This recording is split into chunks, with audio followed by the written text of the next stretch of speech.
What's going on today, guys? Welcome back to the channel. On today's episodes of Breakdowns with Brian, we are going to be going over my top 7 things that you can buy for your truck, not just the F-150 you see here, in between $100 and $250, something that you can customize your truck without breaking the bank.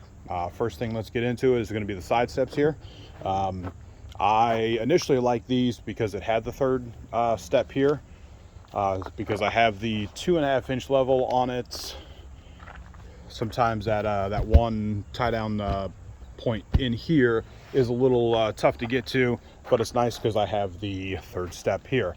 These currently go for like $600 if I'm not mistaken, online, but about half of them are going to be under $250 and the other half are going to be over $250. Just something different that you can not look like the same truck that everybody else has, especially with the black trucks out there. So I definitely wanted to get something a little bit different. I do like them. My only issue is I've got a rather big foot and it doesn't fit true on here, and I like the fact that I would have liked the fact that if they maybe stuck out here, so you're not rubbing your foot on here, you have a little bit more clearance with that, but I wouldn't trade them in or anything. Now with the second one is going to be the bull bars here. I've got the bull bar with the front light on it. If you're gonna get a bull bar, you can get one without the front light, but if you do get one with the front light, it's gonna be around about $40 to $60 more expensive, because most brands out there for the bull bars have the option where you don't have the light in it, or you do have the light in it. I got the one with the light in it. Maybe I'll do a video on how to hook those up and then run the wiring for the lights a little later on. But this one, I believe I got this on like a Black Friday deal or something like that. And I actually got it for like 80 bucks, but they normally go around $150. Of course, you can always buy the more expensive ones or the cheaper ones. I personally like this one. Now with the third item here, we're going to go to the back of the truck and we're going to look at some taillights. These taillights here are also, I think these were about 300 if I'm not mistaken, or maybe I think they were about 250. I'll have to look those up, but I'll put those in a link in the description along with everything else if you wanted to get them. But most of the taillights here are going to be under $250. There's, probably 50 or so different style lights. If you want to know the sequence and all that for these lights, I do have a video on that. It is actually some of my favorite lights that I've seen out there on some of the trucks. But yeah, if you want to see those and an install video, I'll put a link in the description down below as well. Now let's go back up to the truck and we're going to do front grills. I guess I could have done it when I did the bull bar, but we're going to check out the front grills. Most of the grills are around $100 to $250 depending on which ones you can get. You can get the plastic ones here. This is the Raptor grill, the fake Ford Raptor grill.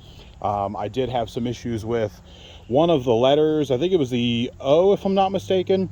The O was starting to move, and I couldn't tighten it up because the screw point in it was stripped out. So it's starting to move, so I took it off, and I like it off as well. So I went ahead and kept it. I do have one of these little lights broken, so I may order another grill at some point. They do have some pretty nice aluminum ones, but most of them are under $250. You'll have a couple of them that are just a little bit over. Going on to the catch can. Any direct port injection engine should have a catch can. I'm not going to get too much into how they work and stuff like that.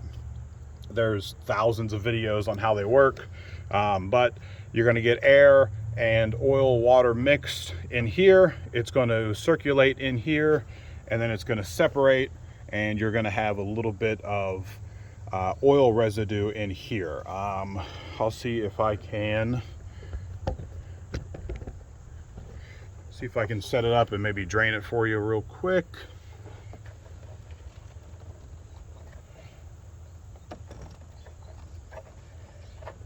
And I think I drained it probably maybe a week ago or so. As you can see, there's maybe about 20%. As you can see, that's where I dumped it last, and that's where I'll dump it this time. Try to kill some of that grass. And that's what you're going to get out of the separator or catch can. So it's an oil separator catch can. I'll do a video on how often I have to empty it out here soon. But that one is the JCL 3.0, which is probably the most common one out there, and it goes for about $150. I think Morimoto, the ones that do all the lights and stuff like that, I think they have one as well, and it's a dual catch can, and that one is like $300 or $400. And there's probably about 5 different sets if I'm not mistaken, but this is the most popular one out there. Now we will go into the back of the truck here. See how dirty it is. And it's going to be the under seat storage here. So this one is the Tiger. I do have a review on it as well and an install video. I personally like it because a lot of times I had just stuff sliding around everywhere, but it's nice, but it's one of those, the more room you have, the more crap you put in it. This one here currently, I think it was about $120, $130. But most of them are under $200. But you can get some that have like a locking system on it that you have to have a key to use. And with that one, those can get a little more expensive because I think those are aluminum. But this one is just plastic. It does fit pretty nice with it. Sticks out just a hair here, but it's flush with the seat here. So I do like this one. And like I said, most of them are under $200. And for the last one is going to be the one that's probably just going to be for this particular F-150 3.5 EcoBoost, because it's going to be the turbo adapters. Now the turbo adapters itself are around $100, $120, and then you have a kit that you can buy with the bolts, and it's just a whole nother kit. Like I said, I'll put the link in the description. But we'll go under the truck and I'll see if I can show you guys those. So the turbos adapters are just going to be a little thicker, or a little more spaced out in the middle. And we'll see if we can get in there. If you can see the shinier pieces in between both of the rusted out pieces there. That'll be the turbo adapter. As you can see, that's where the turbo is, just on the left, and then the exhaust flange there. So that's going to allow more air to pass out. And if you can get more air to pass out, you can get more air to come in. So more air out and more air in is more power. So if you like the video, hit that like and subscribe. You guys want to know anything else about the truck, hit that like and or comment down below, and I'll get back with you as soon as I can. Until next time, guys.